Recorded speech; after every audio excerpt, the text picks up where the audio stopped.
Good morning, everyone.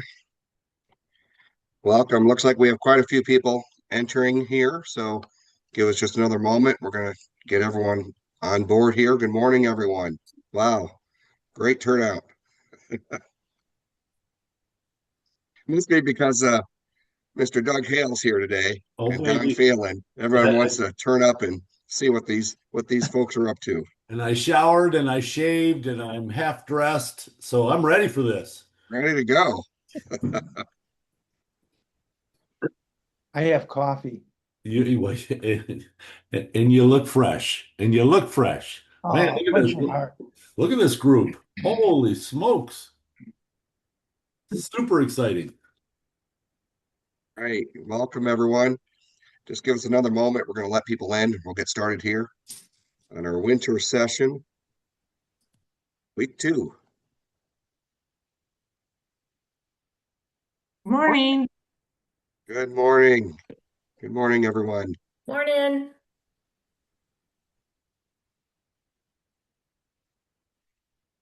You're with us. We're still letting people in, so we'll get started here in just another moment, folks.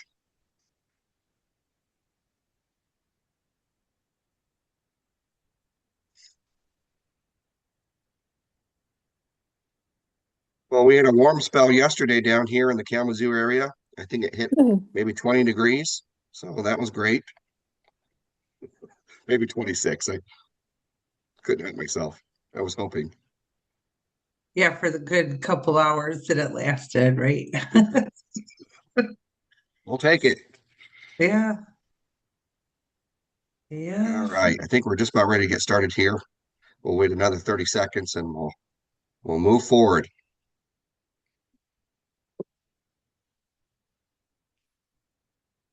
Okay, I think we're Dang, just about ready here.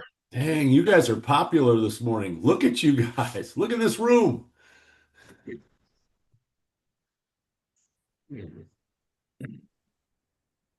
Where'd I go? Where'd I go?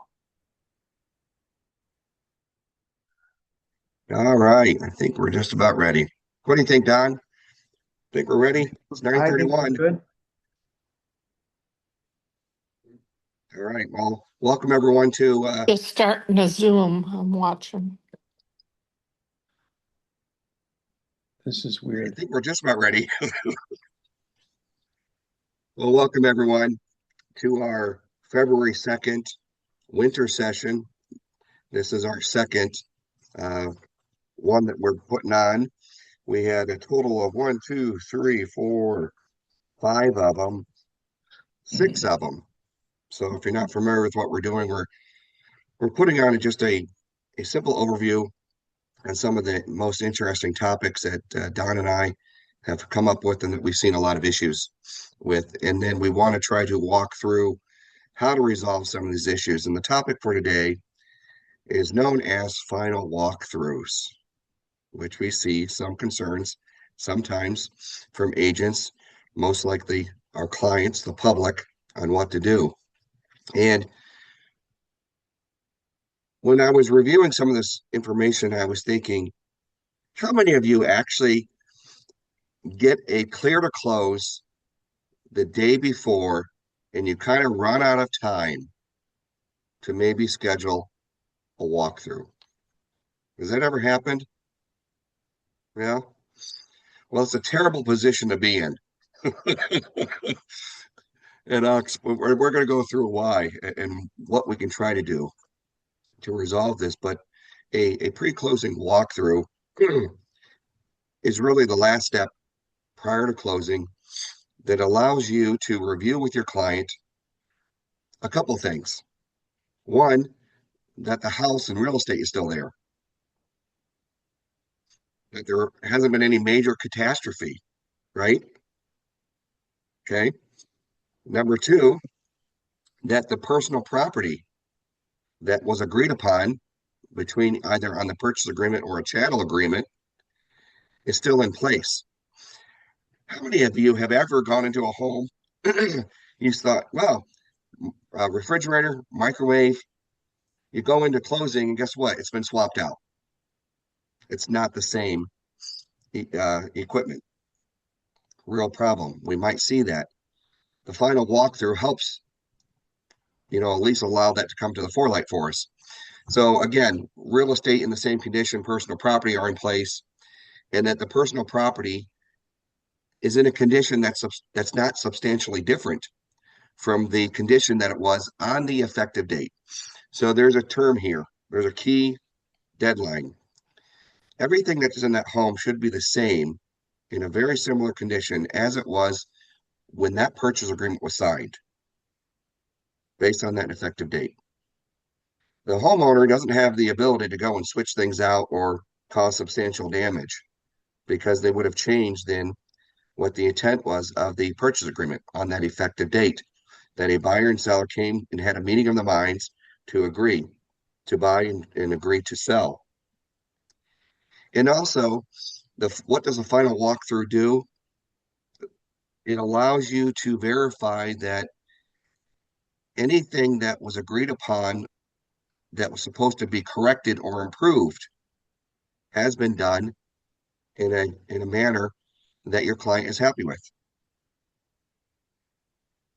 So one of the concerns is, well, I ran out of time.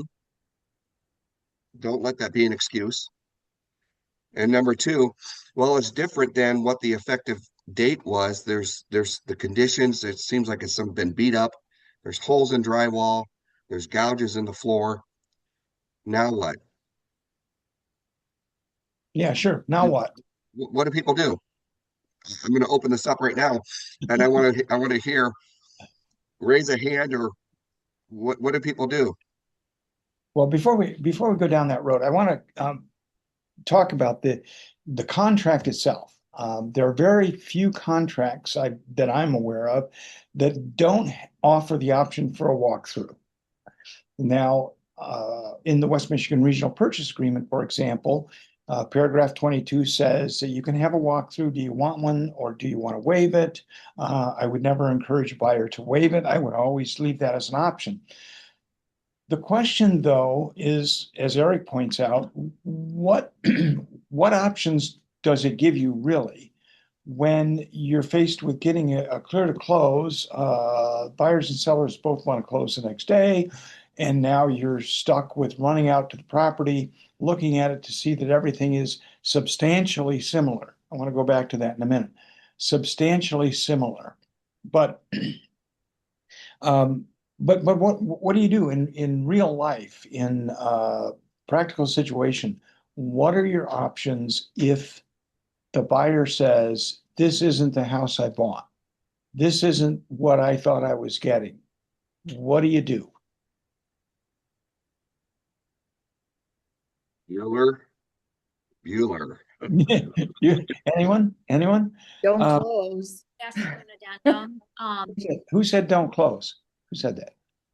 Becky, Becky, good call. Don't close. Because the minute you close, you will have agreed that the property conditions satisfied the terms of the contract. It's that simple. And so when your buyer says, well, we don't want to close, then you really have to honor that and follow their direction.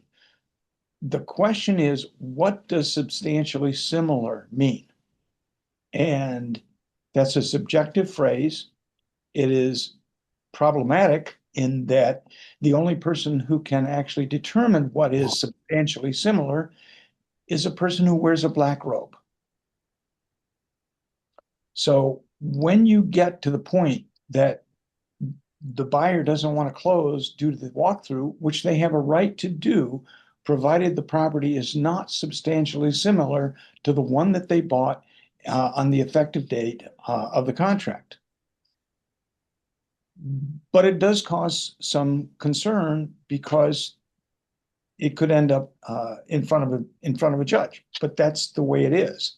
So, how many of you are using walkthrough clauses in your contracts?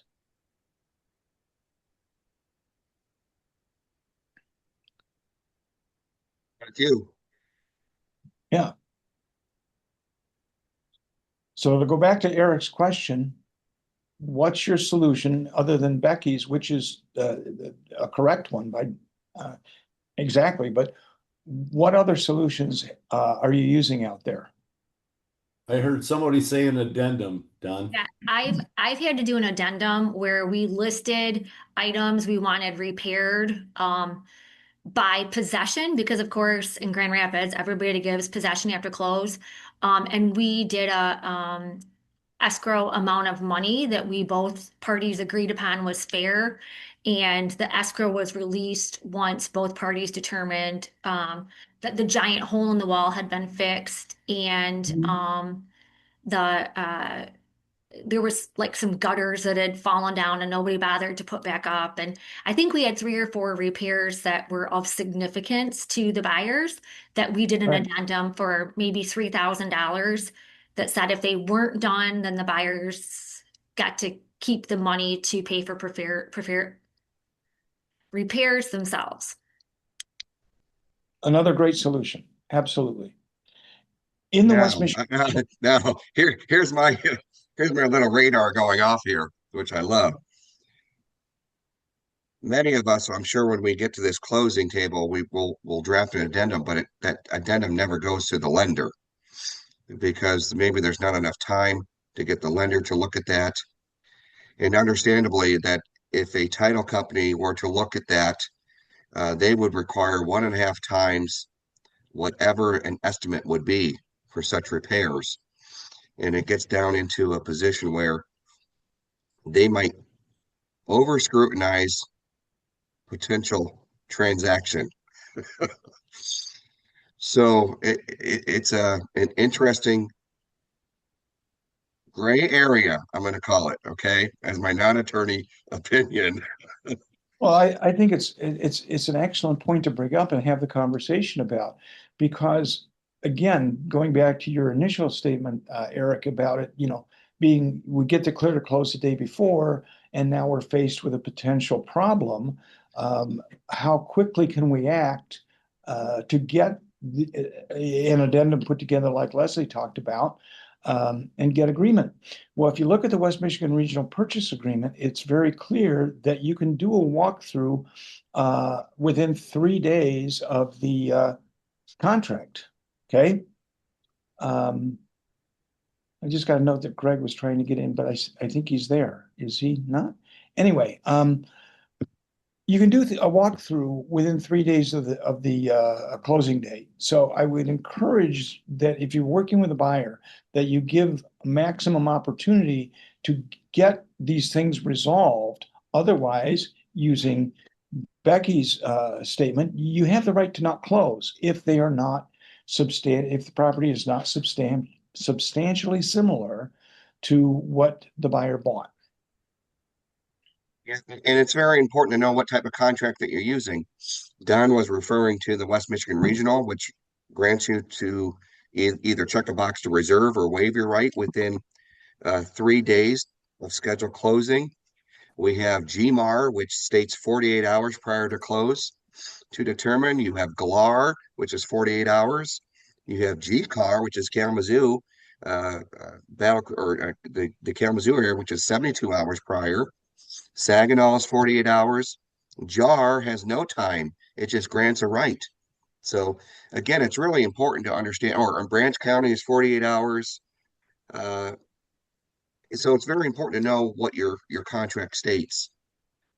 And then another big contention is does your contract state that the seller needs to have the home free of trash and debris and remove personal property? Or don't they mention anything about it? Because most contracts, what we see is that the home seller should be leaving the home in a somewhat organized fashion and not a pig pen. But what we see is pig pens out there all the time. And then our client gets very upset. They close, they come in, and guess what? Now we've got to clean up everything. We have to hire a dumpster, a cleaning crew, because it's in a disarray. Now, depending on your purchase agreement, and most of them will have this language, is that brokers have no responsibility for the condition of the property. It's even stated in a lot of purchase agreements somewhere in there. So when a client comes back to you and says, well, what are you going to do about it? I mean, hopefully when they were signing this, that you can have this conversation with them. Hey, just want to let you be careful. We can't control what a seller's going to do or how a seller's going to leave the property. So having that conversation up front to prepare someone that a seller might leave it in a condition that's not acceptable to how they live, you can try to de-escalate it. We can say, well, we probably knew this. You might want to just be aware it might not be to a standard that you are typically used to moving into a home.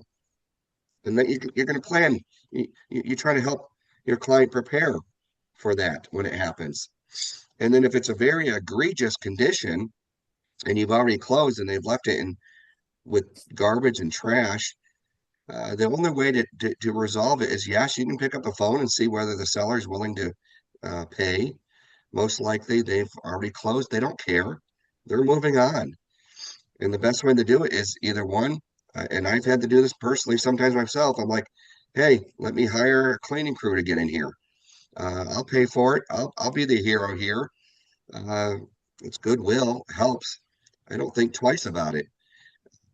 Some of you, okay, if that's not what you want to do, you instruct your client to hire a company. That's the only way they're going to get it done. Get a dumpster. They're going to have to do the legwork themselves, clean it up. But before any of that, take pictures, document. You need evidence. They're going to need evidence if they want to go to small claims court and sue the seller for trash cleanup, personal property that was left behind that now needs to be destroyed. So documentation and pictures are always crucial, but ultimately it's not the agent's responsibility for the condition of a property. But we need to have that hard conversation that, hey, we're sorry that the seller didn't perform. Okay, Eric. So here's a hard conversation. What is broom clean condition? Can you explain that to me in layman's terms? Yes, you take a broom, you sweep left to right, dust bucket, clean it up. It's a You remove it subjective from the phrase house. with no actual definition. And looking at it from the seller's side, let's pretend that the seller gets an offer that has a walkthrough option. Okay, the walkthrough is checked, but another offer doesn't have a walkthrough. Now, I don't know about you, but if I was a seller, I'd probably lean toward the one that doesn't have a walkthrough. What happens if a buyer walks through a property in the last day? They've gotten cold feet. You don't know that as a listing agent. You don't know that. The seller doesn't know that. But they are going to use the walkthrough as the nuclear option to get out of the contract. What happens then? Well, it looks like attorneys are going to be brought in. Well, there's a phrase that has some legal standing, not a lot, because again, it's subjective. But you can say something like this if you're working for the seller. You can say something to the effect of counter an offer that says the buyer's approval of the property upon walkthrough shall not be unreasonably withheld. Okay, so it gives some protection for the seller from a buyer who may want to just bail out of the contract at the last minute because they got cold feet or they have some other reason, which is not contractually an option for them.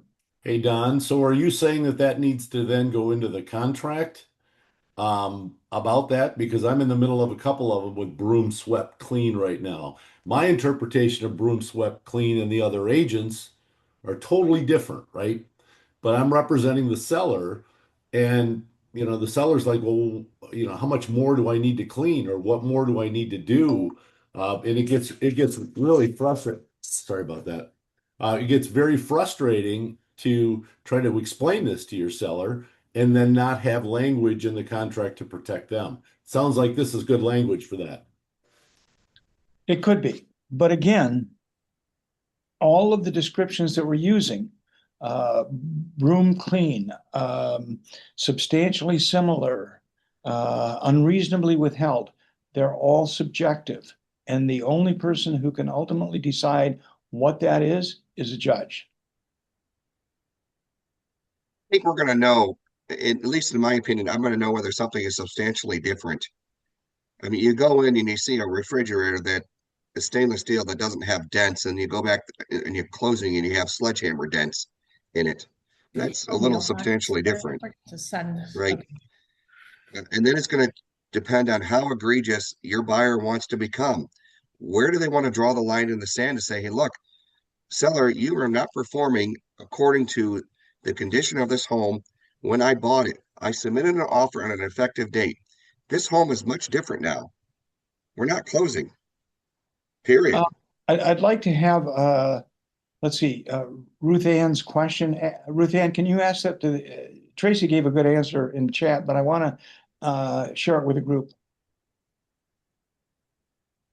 Sure. I've always thought that clear to close, you have to have 3 days clear to close from the bank. Like, yeah, to me, you get 3 days clear to close. Not, somebody said you get clear to close and you have to close in 24 hours. It depends on the lender. Tracy, how Yeah. your was. Yeah, so Okay. I wrote in the chat, Ruth Ann, just a minute ago, that really, when the Dodd-Frank law came out that said a buyer could not close sooner than 3 days after the clear to close had been issued. This goes back probably maybe 8, 9, 10 years, time flies.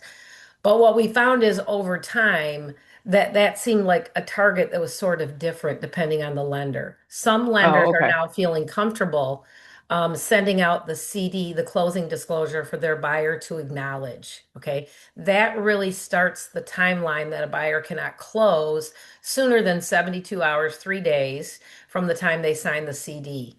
Oftentimes, the CD is being signed prior to the clear to close being issued. So sometimes the buyer might sign the CD on Tuesday and the clear to close might come on Wednesday or Thursday, allowing them to close by Friday. So, Oh, okay. so it's Okay. really key to knowing when did the buyer sign the CD, right? More than the clear to close, because the time starts, they can't close sooner than 72 hours. Does that make sense? Yes. Yes. Okay. Hey, Carrie, can you ask your question, please? Yep. I was just wondering if you do a walkthrough and there's a bunch of personal items left at that walkthrough, but supposedly the sellers are going to be going back and cleaning the rest of it up before you close the next day, and they end up not doing it, and the buyers go in and they still got piles of personal items left all over. Is there any repercussion for that, or can they refuse to close until that's cleaned up even? That's one option, absolutely. However, I think, as Tracy pointed out, it's up to the buyer. Hopefully, you can reach some sort of an agreement by putting some money aside to cover it in the event they don't do it. But again, if you go in on the day before or 2 days before, and it's not in the condition that the buyer believes based on the contract that it should be, then the ultimate option is to not close. Right. And I think this is also, Carrie, an opportunity for you as an agent to shine, because sometimes there's nothing standing between the buyer and the seller getting to the closing table other than the stuff the seller didn't want to move. And the agent has an opportunity to go, okay, like, what do we need to do here? What is the cost of a dumpster? If I get you a dumpster and I get it delivered there, are you and your husband okay? You know what I mean? So I always look at it that way. Like, when it gets down to the last minute, everybody wants to go. And this is where your relationship starts to go sour with your buyer because they're really annoyed. And sometimes you are the best person standing there and the one that's able to help. You Jason, know, I've paid for dumpsters before. I know you have, Carrie. haven't we all? Jason's got a great question here. I want to get to it in a minute, but before we do, I want to make sure that everybody has that we don't leave this post-possession and walkthrough topic. So hang on, Jason. We're going to get to you in a minute. The other thing I want to point out that is in the contracts, again, I'm going to use the West Michigan Regional Purchase Agreement because that's the one I'm most familiar with. In the contract, it says that the walkthrough does not actually address the broom clean condition or debris left behind issue. that's actually in the next paragraph. So I want to be very clear that if you want that, you probably should put in a language that says that all debris and possessions must be removed prior to the walkthrough. Does that make sense? Yeah. Because every time I think about these things, okay, we're going to add something to a purchase agreement. Will it make my offer less appealing? Yeah, possibly.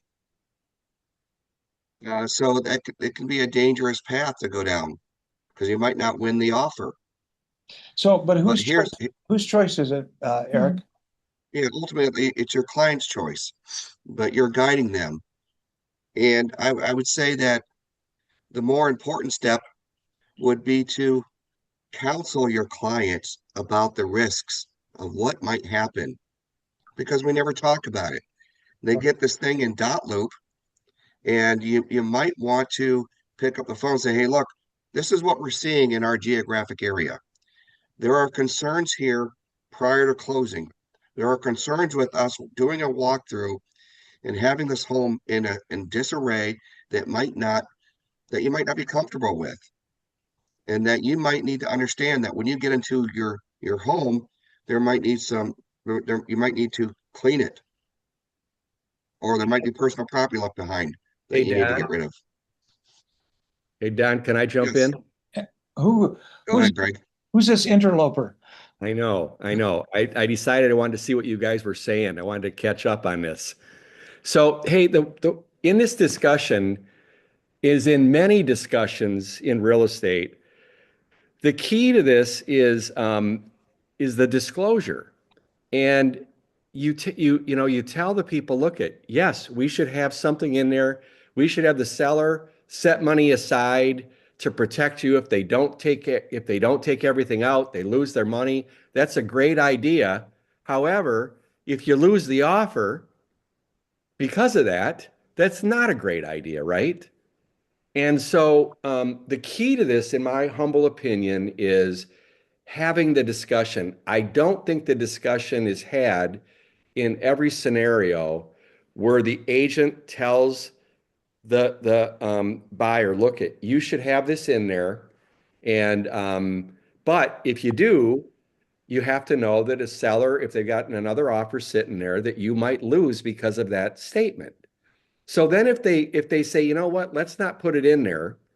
Now you document that discussion and you memorialize it with an email back to that person so that when this happens, you can remind them of that conversation where they chose not to go down that road. I believe that's the difference between being a pro and just getting by. My 2 cents. Well, I have a question too.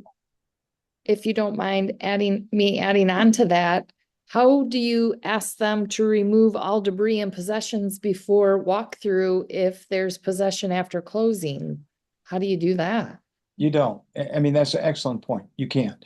And so. And that will come in next week on February 9th about post possessions, which we encourage you to join us.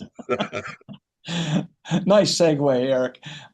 But yeah, Becky, that you're excellent point. Unless the property is going to be vacated at closing, then that's not realistic. And then we're going to get to Jason's question next about that exactly.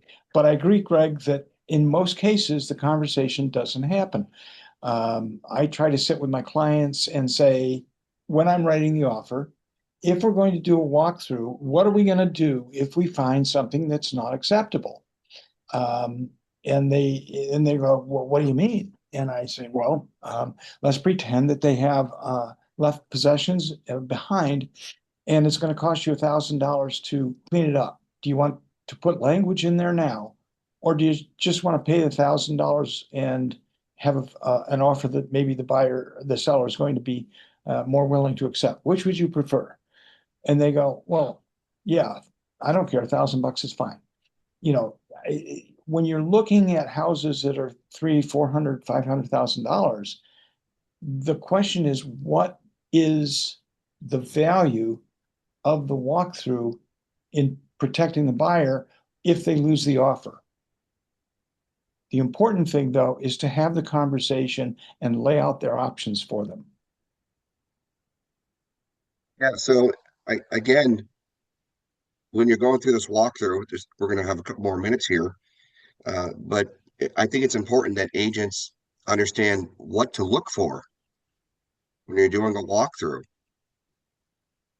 Does anyone go down in the basement and check to see if there's water? How many times we've had issues where we get a call, hey, just did a final walkthrough, it rained a lot, went down in the basement, it's flooded. Those are things you look for. What about making sure that you still have running water? Turn on the water. Check the mechanicals down there. Make sure they're still there and they're operating. Check for leaks. Make sure nothing's leaking. Just do a quick walkthrough and be cognizant of what might be wrong. I want to Yes, add, Tracy. oh, I'm sorry. Yes, Tracy. I was just going to say, sometimes we practice in real estate based off of our experiences. So things that you've run across, you'll hear me talk about backpack experiences. So I have a couple of backpack experiences that have taught me that I always do my final walkthrough the day that I close. So before I go to the closing, I will have just locked the front door of the house that my buyer is buying and going immediately to the closing table. Two reasons. One is the night before, the air conditioning unit was stolen outside the house. Number two is this was actually one with Lexi, but she had the hot water heater, all the ductwork in the furnace stolen from the house. Had we done the walkthrough the day before all of those things, we would have missed those things. My client would have now owned a house that we closed on Tuesday morning that sometime Monday night or the day before all those things were stolen. So verify that refrigerators are there. All the possession things that we talked about are all there before you close. For me, based on experience, that's always going to be the same day that I close. Chad, What if the seller has possession after closing and you do a walkthrough before closing? They're still going to be there for a couple weeks after closing, potentially. Do you do a second walkthrough before you get keys? Mark, I want to hold that question because that kind of dovetails with Jason's question. Chad, you had a question there. I want you to share with the group. Yeah, so if after close, my buyer discovers that the seller has left possessions, junk stuff there, and it's not broom clean, and can they not accept or not choose to accept possession at that time and demand the very high dollar amount that's written in the PA as the daily rate if the seller doesn't deliver possession at close? Can they just not accept possession because of that? Yeah, I suppose they could. However, they already own the property. So I'm not exactly sure what that would do for them in the sense that, the seller gives up the keys and says, here's the keys. And you go, well, I don't want them. I'm not going to take them until you pay me money. And the seller says, well, so go away. I don't care. Here's your keys. The realistic way of getting that $300 or whatever it is per day penalty is the seller or the buyer's going to have to sue the seller. Eric, would you agree? Yes, and keep in mind that that's only for holdover. Once that buyer closes on their property, if that seller hasn't vacated the home based on when they're supposed to leave, then yes, then you have that, per day penalty because the buyer was not able to get into the home. And so those are called liquidated damages that then that buyer would have to go to either small claims if it's under 7,000 or hire an attorney if it's much more. Post possession is a different issue that we'll get into next week, but just to give you a brief scenario is that once your buyer buys that home, they are now the owner which then they turn into a landlord. Now they have a tenant. And post-possession documents are very important on how they're drafted. And some of the post-possession addendums that I see may not actually have a lot of concerns addressed up front. But that's for another discussion next week. I'm going to address it just a bit here because Jason's been very patient. Jason, will you ask your question, please? Yeah, it's related to this. Just basically, if it's very common to have 30 or some possession after close in West Michigan. So if you do your final walkthrough, it passes, and then keys are transferred 30 days later. What if the property's not in the same condition at that point? I've never had this happen, thankfully, but I could imagine a scenario where that would happen.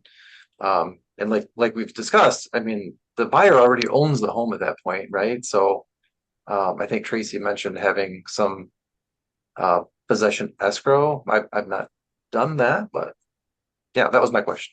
Okay, so it's a great question, and having a possessions escrow during the possession period, if there is any damage that occurs or possessions left behind, debris, whatever, having an escrow for that specific purpose established before closing or at closing is an option.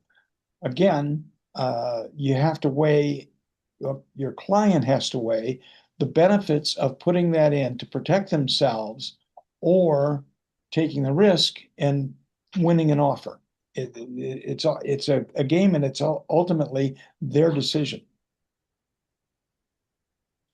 To Lindsay's question, yes, you negotiate that before closing. Is there a possibility that the post-possession addendum should be updated to address a lot of these issues? Yes. I find that there's a lot of issues that have not been addressed in that post-addendum or post-possession addendum that really should be. And I'll give you one example, our key exchange. We always have an issue. When do we exchange keys? Who's exchanging the keys and where? They're never addressed. Or they're addressed vaguely, like let's say 30 days after closing. Yeah, well, which is what's the point? It's vague. When do you start counting the days? Is it the day of closing or is it the day after? I encourage everyone on the day of closing or the day before to establish the key exchange date and time. 5 o'clock on February 3rd, 2026, seller and buyer will exchange keys, something to that effect. So it's very clear when that exchange is going to happen.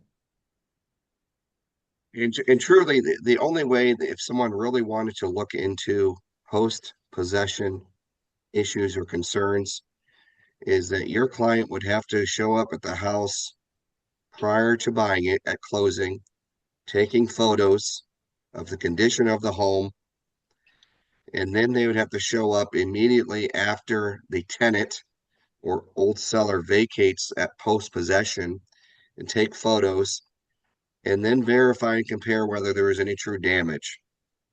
Potentially, then you would have evidence that you could support in small claims to potentially sue that seller who vacated and damaged the property. But again, you don't have anything in writing that states that. Normally, when you have a tenant, you have a lease. The lease draws up what it is, the condition of a home. You have a pre-existing and a post checklist that both parties go through. And then if there's something wrong, the tenant loses their security deposit. But we don't, this post-possession really isn't a tenant. It's really a gray area. But again, I think it's a conversation, a much longer in-depth conversation for next week on February 9th at 9:30 a.m. where we can review all of this.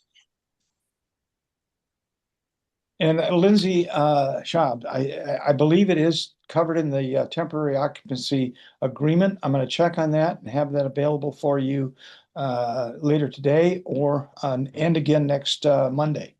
So any other questions before we leave?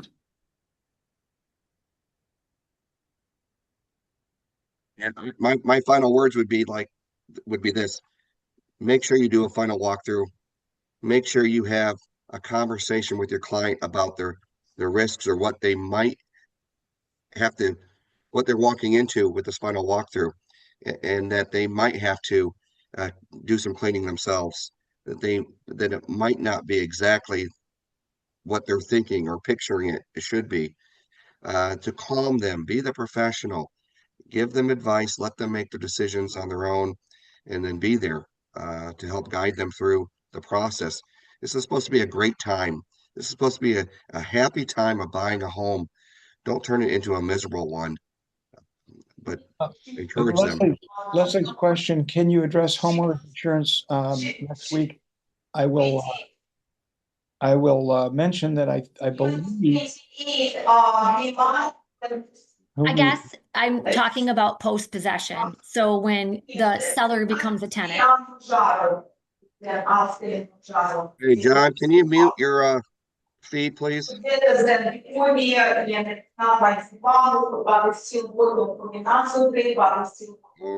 can we mute him? Have access. Kim, can you mute John Kosky? John, don't make me boot you from this group. All right. Thank you. All right, go ahead, Don. You're on mute. So Leslie, yes, we can address it next week. We will address it next week.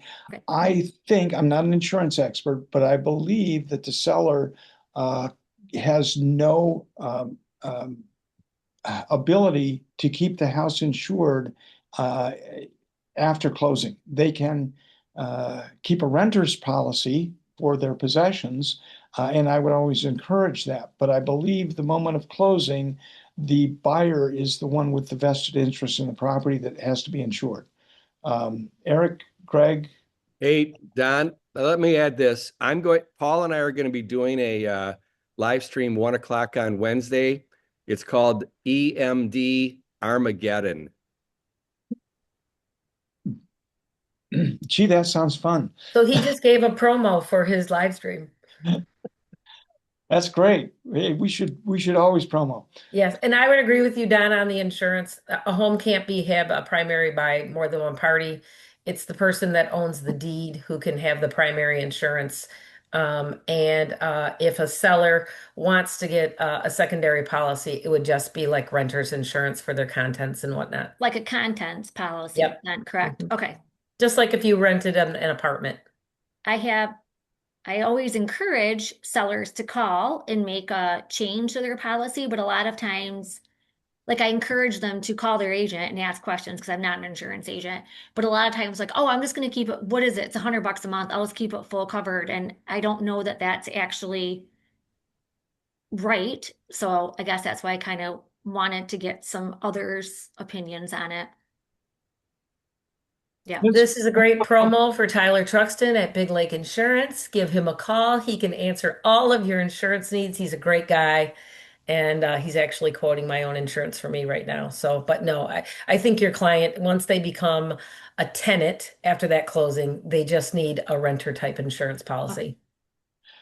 So since we're making shameless plugs here, the Deal Doctor Roadshow is going to be launching on April 7th in Lansing. It's going to be in the Lansing market. We will be distributing the locations throughout 2026 shortly. Tracy, when's that going to come out? I think we just got it finalized. Yeah, we'll probably get the schedule this week, but we just finalized the last date on Friday. And we're going to be talking about the dangers of AI and how to protect yourself when you're using AI. So it's kind of fun. It's kind of a fun program. So any other questions?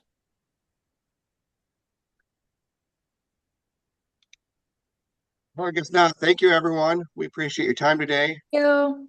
Thank you all. Again, February 9th is how to avoid post-possession problems.